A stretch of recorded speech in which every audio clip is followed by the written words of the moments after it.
Gaur Euskaraldiaren bigarren edizioa aurkeztu dugu Bilbon talde eragilea eratuta dago azkenengo hilabeteetan, eta martxan gaude bigarren Euskaraldia, bigarren ariketa sozial hau prestatzeko.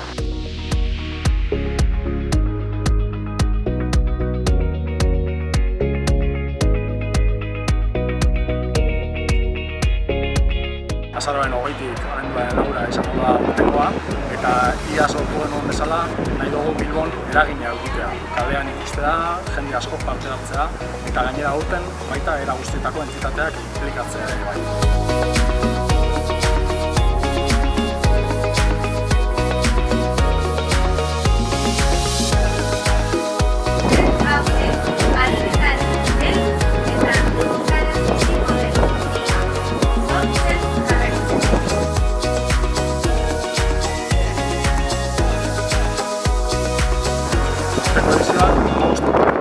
Eta proposatuko dugun ariketa, ahobizi eta belarri guztiei hizkuntza kulturak astintzen jarraitzeko ariketa izango da. Iaz parte hartu zuten guztiei, gonbidatuko diegu jarraitzeko beraien inguruan harremanak gehiagorekin eta gehiago euskaraz izan daitezen.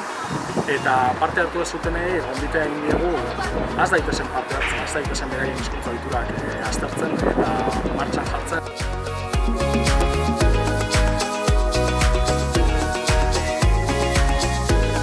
Euskaraz gehiagorekin eta gehiagotan.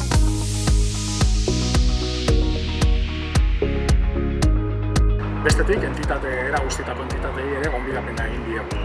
Ariguneak sortzeko gonbidapena.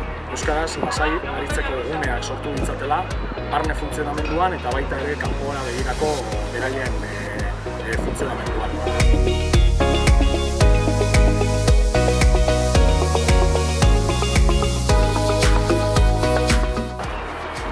Eta udazkenean ekarri oso.